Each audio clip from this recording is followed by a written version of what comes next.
मुगलाना,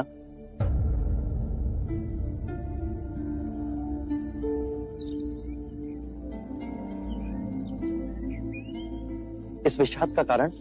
कई रात्रियों से पूर्ण ध्यान में मेरे विचार मेरी माता की ओर चले जाते। जब मैं बच्चा था तब जाने अनजाने में मैंने उसे कष्ट पहुंचा, परंतु मेरे विषाद का कारण ये नहीं है उसके जीते जी मैं कुछ न कर सका, परंतु उसकी मृत्यु के बाद कुछ कर सकूं ताकि उसकी आत्मा को शांति आए। हर बार मैं ध्यान में देखता हूं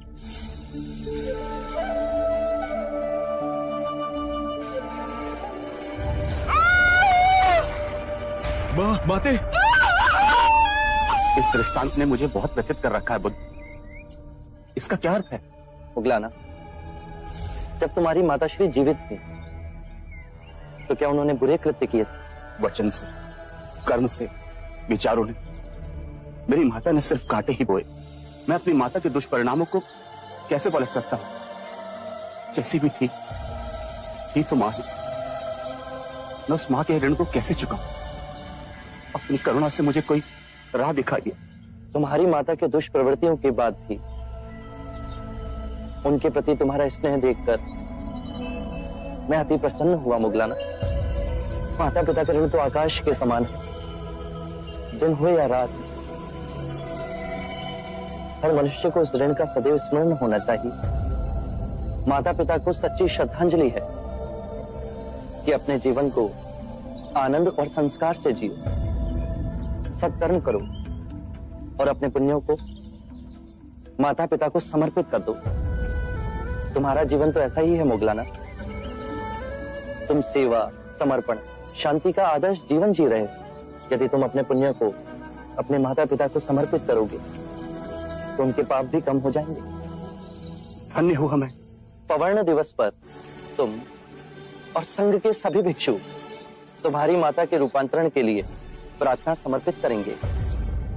गहन ध्यान और शुद्ध मन से की गई प्रार्थना में बहुत शक्ति है मुगलाना। वो तुम्हारी माता के सभी पापों को गला देगी, उन्हें धर्म की राह पर ले आएगी।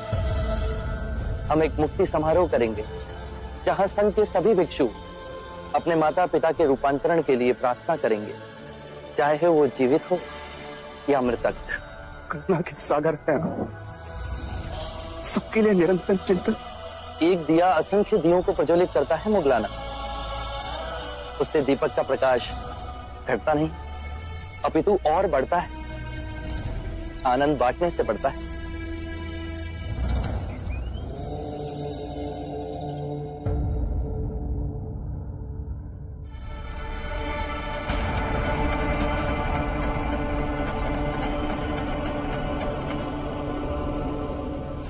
महाराज, मैं ये क्या सुन रहा हूं? आप बुद्ध के न्यायी बन गए हैं। घोर अनर्थ। अच्छा होता यदि मैं यात्रा पर न जाता। आप ऐसा अनर्थ कैसे कर सकते हैं? आप अपने धर्म को कैसे छोड़ सकते हैं? क्षत्रियों का धर्म आपके लिए सर्वोपरि है। आपका कर्तव्य है मगध की सीमाएं बढ़ाए, चक्रवर्ती सम्राट बने। मैं अपना कर्तव्य भली भांति जानता हूं कुलगुरु। लगता है बुद्ध ने आपको भी भ्रमित कर दिया है। सम्मोहन शक्ति है उसके पास।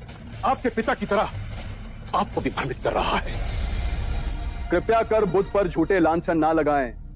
महाराज, मैं सत्य कह रहा हूं। बुद्ध ने केवल ऐसी बातें कही हैं जिससे अनेकों प्रश्न उठ रहे हैं, परंतु उत्तर नहीं मिला। जैसा कि ये संसार शाश्वत है या नश्वर, सृष्टि सीमित है या अनंत, शरीर आत्मा दो है या एक, मृत्यु के पश्चात हमारा अस्तित्व रहता है या विनाश हो जाता है। मैं इन किसी भी प्रश्नों का उत्तर नहीं दूंगा कुलगुरु। ये सब आपकी बुद्धि की उपज है। बुद्ध ने कभी भी अपने उपदेश में इन बातों को तनिक तूल नहीं दिया। यदि शाश्वत प्रश्नों का बुद्ध के पास स्थूल नहीं है तो वो किन विषय पर उपदेश देते हैं, उनके प्रवचनों का हमें क्या लाभ? बुद्ध कहते हैं कि अपने शरीर, अपनी श्वास को साधो, उससे अपने अंतर्मन को छिन्न भिन्न करती विभिन्न भावनाओं को समझोगे, सुख और संताप पर विजय पाओगे। जीवन की छोटी छोटी अनेक लहरों के थपेड़ों में सजग और ध्यानपूर्ण जियोगे। बुद्ध जीवन से मुंह मोड़ने को नहीं कह रहे, चेतना से जीने को कह रहे हैं। कुलगुरु, जीवन इन्हीं छोटी छोटी बातों का बहुमूल्य रत्नकोश है, ना कि बड़ी सैद्धांतिक बातों का। छोटे छोटे लोग छोटी छोटी खुशियों के साथ जीते हैं, परंतु आप तो सम्राट हैं। आपका स्तर इस मगध में सबसे सर्वोपरि है। स्तर का विचार भी मनुष्य बुद्धि की उपज है। लगता है महाराज, आप विनाश की ओर जा रहे हैं। एक क्षत्रिय होकर ज्ञानियों जैसी बातें कर रहे हैं आप। क्षत्रिय और ब्राह्मण, ये अंतर भी मनुष्य बुद्धि ने पैदा किया है। मुझे बुद्ध के चरणों में शांति मिली। महाराज, यदि आपको शांति चाहिए तो मैं इसके कई उपाय आपको बता सकता हूं। आपसे केवल मुझे अशांति ही मिली है कुलगुरु। आप क्या मुझे शांति देंगे? आपकी बातों में मैं अपने धर्मपरायण पिता की मृत्यु का कारण बना। आंखें मूंदता हूं तो महाराज बिंबिसार की प्रेम भरी मूरत चुप चुप कर मुझे निहारती दिखाई देती है। न रातों को नींद है, न दिन को चैन है। क्षमा करिए महाराज, एक ब्राह्मण हूं, सत्य कहने से संकोच नहीं करूंगा। इस विषाद का कारण पितृ हत्या का पछतावा नहीं, अम्रपाली के भिक्षुणी मरने का आघात पहुंचा है आपको। कुलगुरु,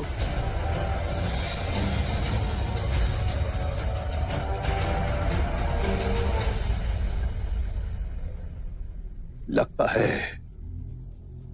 बुद्ध ने आपको यही सिखाया है।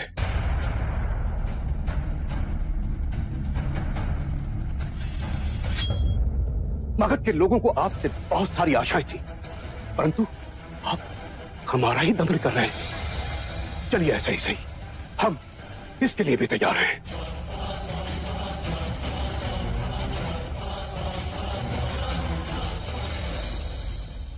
महाराज, आप में ये परिवर्तन देखकर मैं हैरान हूं। अजात शत्रु की उठी हुई तलवार बिना वार किए आज नीचे कैसे झुक गई? मुझे कुलगुरु की हत्या करने में तनित संकोच न होता, किंतु यदि ऐसा करता तो मेरे गुरु बुद्ध का अपमान होता। बड़े ऊंचे स्वर में बोलकर गए हैं कुलगुरु। कोई मुझे कितना भी उत्तेजित क्यों ना कर ले, मैं अब कभी हिंसा के मार्ग पर नहीं जाऊंगा। जो मार्ग मेरे गुरु दिखाएंगे उसी मार्ग पर चलूंगा।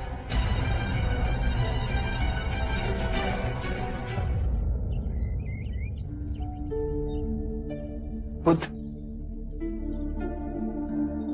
प्रणाम। आपके परम भक्त सुदति पत्नी पुण्यलक्ष्मी आई है। क्या हुआ बहन? और सुदत कैसा है? प्रभु, आपके परम सेवक सुदत अब अपनी अंतिम सांसें गिन रहे हैं। मृत्यु के भयंकर क्षणों में उनका मन केवल आपकी ओर मुड़ रहा है। कृपा करें प्रभु, कृपा करें। हम तो सांसारिक हैं, किंतु मेरे स्वामी ने आपकी सेवा में सदैव अपने आप को न्यौछावर किया है। उनको अंतिम सांसों में अपने दर्शन दीजिए प्रभु, अपने दर्शन दीजिए। सुदत ने निस्वार्थ भाव से मेरी और मेरे भिक्षुओं की सेवा की, निर्धनों को दोनों हाथों से धन बांटा, हमारे लिए विहार का निर्माण कराया। ऐसे दिव्य व्यक्ति के दर्शन पाने को मैं स्वयं जाऊंगा। वो आएंगे ना? मेरे प्राण से कटा रहे, उनके एक दर्शन के लिए।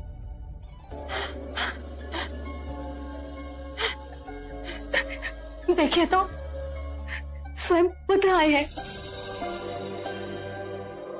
बुद्ध,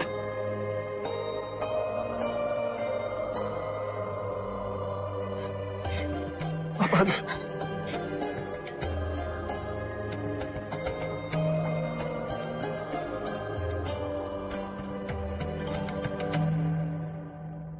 मेरी अंतिम इच्छा थी कि आपके दर्शन कर सकूं। कैसे ना आता सुदत। तुम्हारे प्रेम और सेवा ने तो मुझे तुम्हारा ऋणी बना दिया है। इतने उद्विग्न क्यों? क्या मृत्यु से भय लग रहा है? बुद्ध, भय तो लग रहा है, पर आपको देख लिया तो मन में हिम्मत बन रही। डरो मत सुदत। आज तक तुमने अपना सारा जीवन दूसरों की सेवा की। तुम्हें कोई भी कष्ट नहीं हो सकता। जैसा मैं कहता हूं, केवल उस और ध्यान धरो। मृत्यु का सामना करने का साहस स्वयं तुम में जगेगा। अपनी आंखें बंद करो और ध्यान धरो। मैं ये आंखें नहीं, मैं ये आंखें नहीं, मैं ये कान भी नहीं, मैं ये कान भी नहीं, मैं जिह्वा भी नहीं, मैं जिह्वा भी नहीं, मैं शरीर भी नहीं, मैं शरीर भी नहीं, मैं ये चित्त भी नहीं, मैं ये चित्त भी नहीं।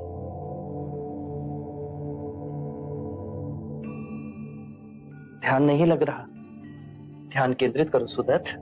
अपनी आंखें बंद करो।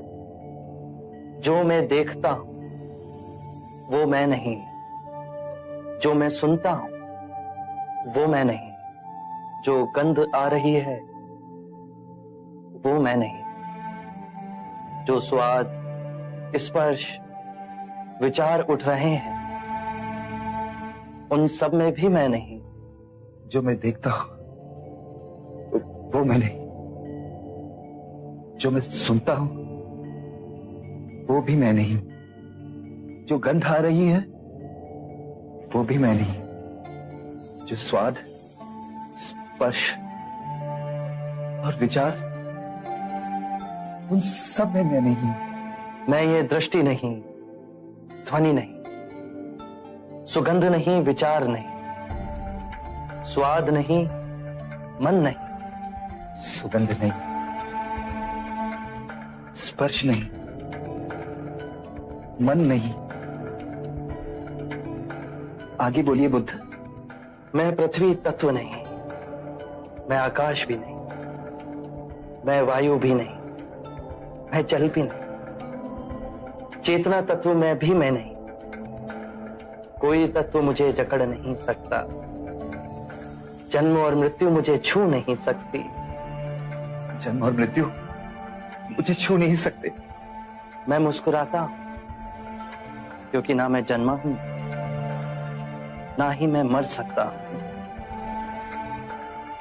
ना जन्म ने मुझे जीवन दिया और ना ही मृत्यु मेरा जीवन मुझसे छीन सकती। जन्म और मृत्यु पर मेरा अस्तित्व ना निर्भर था, ना निर्भर है। क्या हुआ सुदित? ध्यान नहीं लग रहा?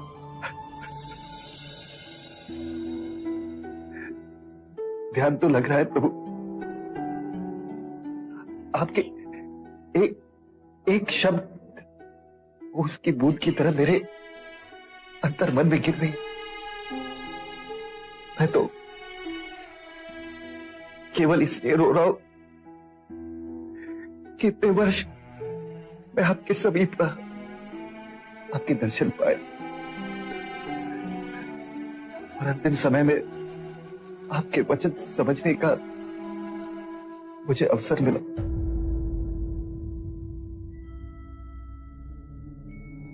धन्य है बुद्ध, धन्य है आप। आपने मृत्यु के भय से इसलिए मेरे प्राणों को जकड़ लिया था, उसे मिटा दी। अब इस संसार से विदा होते हुए आखिरी क्षण तक मैं केवल आपको देखना चाहता हूं।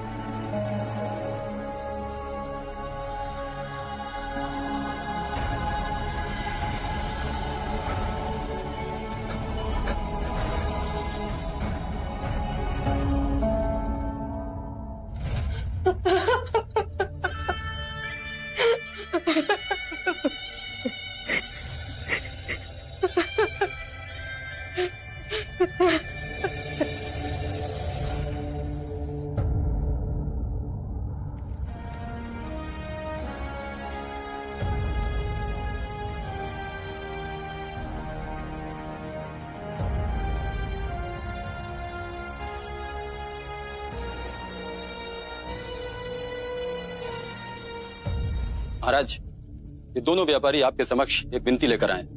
ये लोग विज्जी व्यापार के लिए जा रहे हैं। रास्ते में वन पड़ता है। वन से निकलने के लिए इन लोगों को सुरक्षा चाहिए। विजी में कोई नया उपद्रव शुरू हुआ है क्या?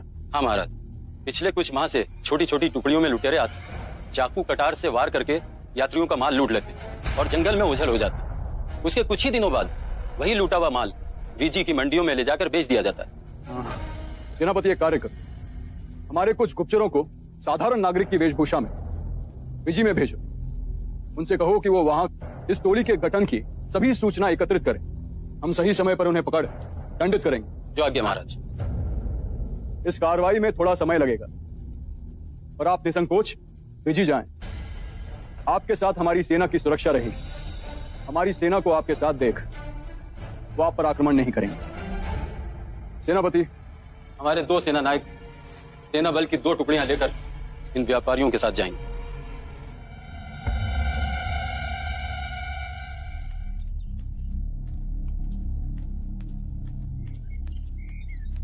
मित्र, हम ये सोच रहे थे कि हमने ये क्या जीवन पाया है। एक सेना नायक होने का अर्थ होता है देश की रक्षा के नाम पर मानव हत्या करें। आपने मेरे मुंह की बात छीनी। महाराज अजातशत्रु का अनुमान गलत है।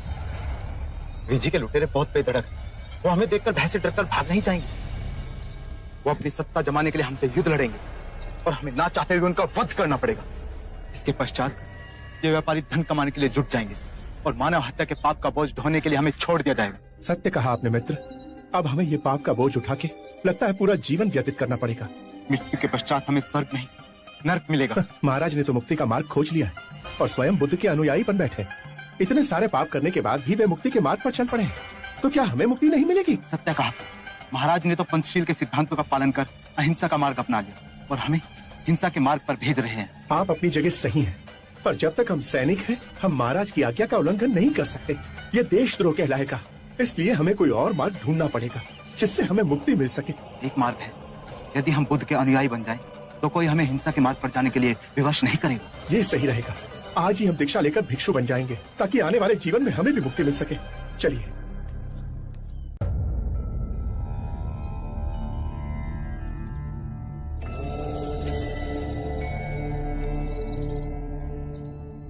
क्या हुआ सरिपुत्र?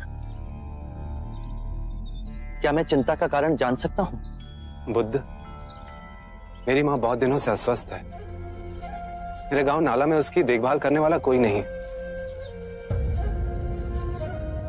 यदि आप आज्ञा दें तो। इसमें आज्ञा कैसी सरिपुत्र? मां की सेवा से उत्तम कोई और कार्य नहीं। सेवा भी एक विशेष अवसर है सरिपुत्र। यदि सच्चे हृदय से सेवा की जाए तो उसमें भी ध्यान साधा जा सकता है। कोई वचन जिससे मेरी मां को शांति मिले? मन और शरीर के स्वास्थ्य का रहस्य है कि जो बीत गया उसका ना शोक मन में हो और ना ही आने वाले कल की चिंता। जिस क्षण में हो, जो क्षण तुम्हें मिला है, जो तुम्हारे समक्ष है, उसी क्षण को पूर्ण ध्यान पूर्वक और पूर्ण समझ द्वारा जी लो।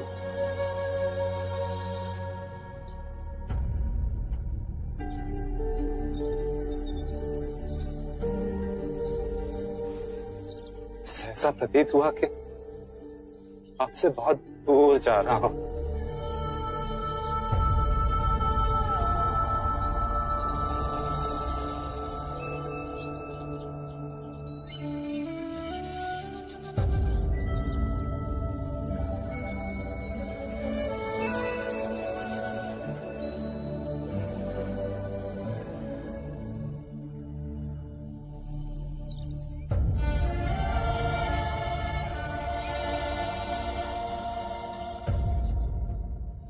सब अपनी चिंता, व्यथा, शोक ले आपके पास आते हैं।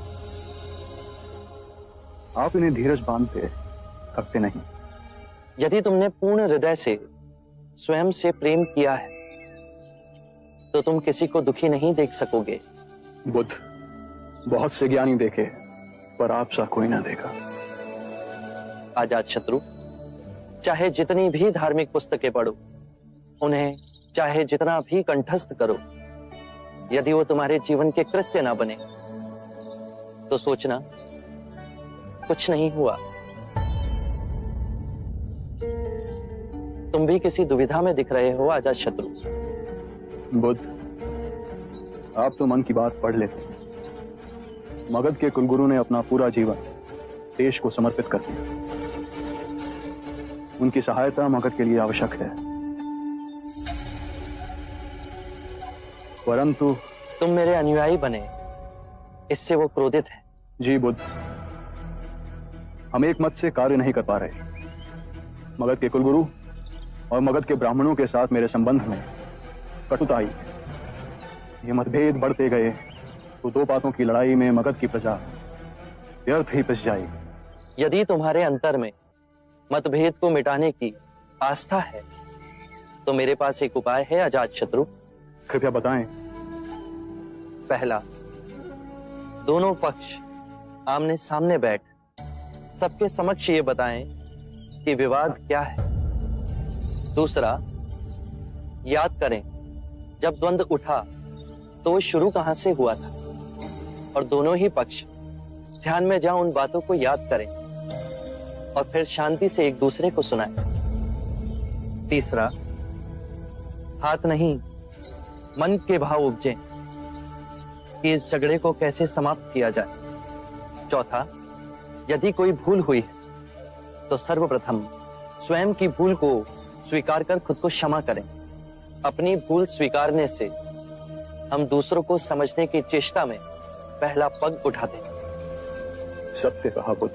5, जो भी निर्णय लिया जाए वो सर्वमाननीय हो, उसे सबके समक्ष 3 बार पढ़ा जाए। यदि कोई भी व्यक्ति आपत्ति के लिए हाथ ना उठाए तो उसे अंतिम निर्णय समझा जाए।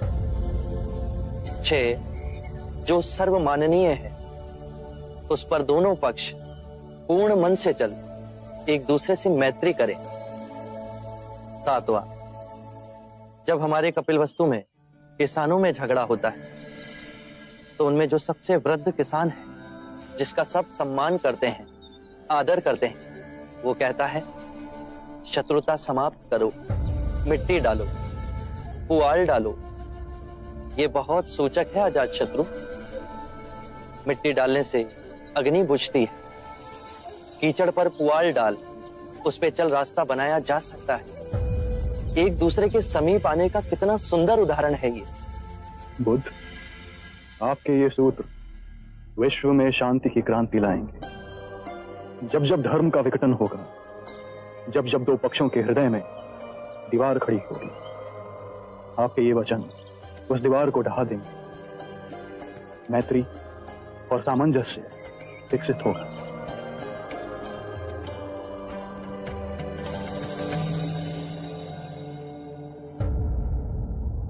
कुलगुरु, हमारे बीच के मतभेद के कारण मगध का कार्य बाधित हो। यदि हम प्रेम पूर्वक अपने मतभेद को दूर कर लें तो सबका भला हो। महाराज, मैं हृदय से आपकी भावनाओं का सम्मान करता हूं। इन मतभेदों को दूर करने के लिए हम 7 नियमों का पालन करेंगे। 7 पग हैं जिन्हें हम मिलकर उठाएं तो सभी समस्या का समाधान हो सकता है। पहला पग है, परंतु महाराज, ये 7 नियम किसने बनाए हैं? स्वयं बुद्ध ने। क्या बुद्ध ने? किंतु महाराज, हम बुद्ध के बनाए नियमों को क्यों माने? क्या वो कोई न्यायाधीश है? ये तो हद हो गई, हद हो गई ये तो। महाराज, यदि हम बुद्ध के बनाए हुए नियमों का पालन करेंगे तो हमें और बुद्ध के अनुयायियों में क्या अंतर रहेगा? यही अंतर तो दूर करना। महाराज, बुद्ध ने जो परम सत्य का मार्ग पाया, उसकी मूल जड़ में हम ब्राह्मणों का खंडन है। वो हमारी भावनाओं का अनादर करता है, वो हमारी संस्कृति का आदर नहीं करता है। फिर वो तटस्थ नियम कैसे बना सकता है? बहुत बड़ी भूल कर रहे हैं आप। बुद्ध ने कभी भी ब्राह्मणों के लिए कोई अपशब्द नहीं कहे। अंधों की पट्टी पहना जिस जनमानस को वर्षों से ठगा गया, केवल उसकी आंखों से अज्ञान की पट्टी उतारी। मनुष्य द्वारा निर्मित अंतर और भेदभाव जिसकी आड़ में मानव ने मानव का शोषण किया, उसे मिटाया है। यही परम सत्य है।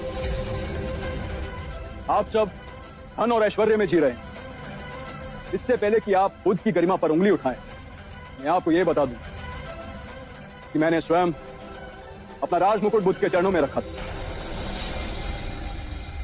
किंतु बुद्ध ने वो भी लौटा दी।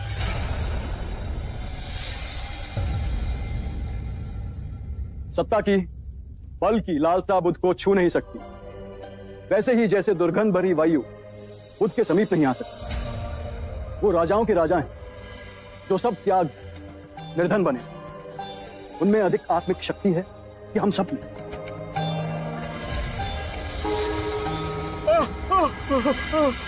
दुहाई हो महाराज, दुहाई हो, आपने हमें वचन दिया, हमारी रक्षा न की महाराज।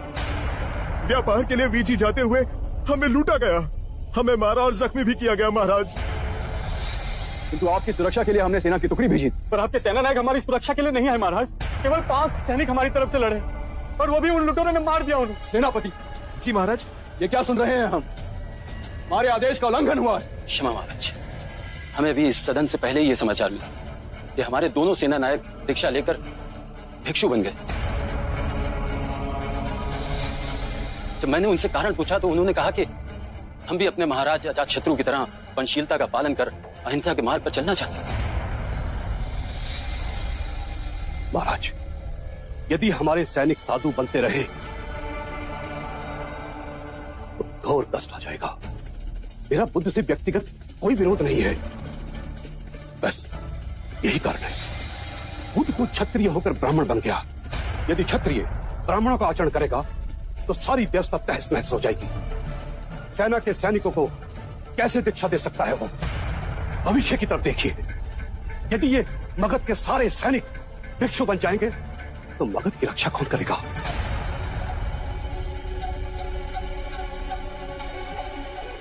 गुरुदेव, कुलगुरु का कथन चिंता योग्य है। यदि रक्षा करने वाले हथियार डाल दें तो रक्षा करेगा कौन? मेरे विरोधियों ने इस बात को तूल दे नई चाल चली। ये विवाद खड़ा हो गया है कि भिक्षु सैनिकों को बहला फुसला संघ में सम्मिलित कर रहे हैं। बुद्ध, मेरी चिंता का कारण और विषम है। यहां तो मैं शासन कर रहा हूं, किंतु दूसरे देशों के राजा इन निर्दोष भिक्षुओं को दंड न दें। आपको शीघ्र ही इस समस्या का निवारण करना होगा बुद्ध। चिंतित ना हो अजातशत्रु, मैं ये नहीं चाहता कि मेरी कही अहिंसा की बातों की आड़ ले सैनिक अपना राजधर्म छोड़ दें, अपने देश, अपनी प्रजा, अपनी राजा के प्रति जो उनके कर्तव्य हैं उन्हें ना निभाएं। मैं आज ही अपने उपदेश में इस नियम को घोषित करूंगा कि कोई भी भिक्षु किसी भी सैनिक को दीक्षा ना दे। आनंद, सभी संघों में यह घोषणा पहुंचा दो। बुद्ध, अहिंसा का अर्थ मैं समझता हूं, किंतु मेरे मन में अनेक प्रश्न उठते हैं। निसंकोच कहो अजातशत्रु। राजा, सेनापति, सैनिकों का कर्म है अन्याय के विरुद्ध युद्ध करें, अपने राज्य के नियमों का राज्य की प्रजा से सख्ती से पालन करवाना। आप अहिंसा से करुणामयी हो इन दुखियों की सेवा की बात करते हैं। क्या आप हमें अपराधियों को दंड देने की अनुमति देते हैं? क्या अपने राज्य के लिए, अपनी संपत्ति के लिए, अपने परिवार की सुरक्षा के लिए युद्ध कर, क्या यह उचित है? एक बार की घटना है अजातशत्रु।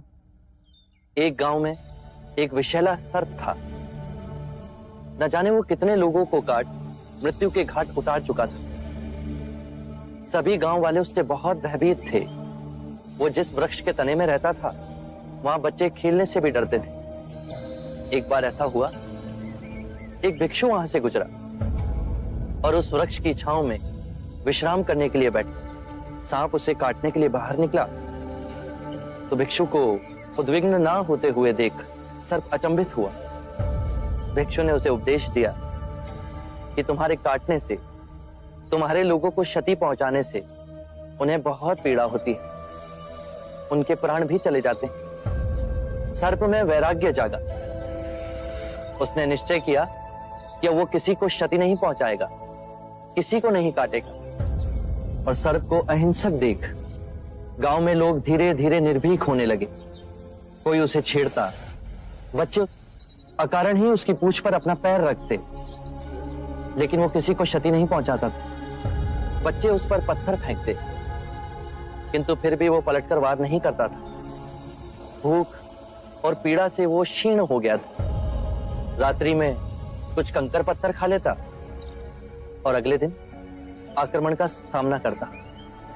वो सर्प इतना घायल हो गया था कि गांव वाले उसे रस्सी से अधिक नहीं समझते थे। और फिर उस मार्ग से पुनः वो भिक्षु गुजरा।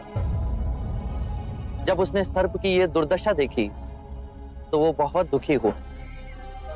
उसने सर्प को औषधि लगाते हुए पूछा कि तेरा ये हाल कैसे हुआ? तो सर्प ने कहा, मेरे मन में वैराग्य जागा और मैंने काटना छोड़ दिया। भिक्षु हंसा और उसने कहा कि मैंने तुझे काटने से मना किया था, किंतु तू अपने सर्प स्वभाव से कैसे विमुख हो गया? तूने पुकारना क्यों छोड़ दिया? किसी भी बात की अति, अहिंसा की भी अति, यदि ध्यान से देखोगे तो हिंसक बन जाती।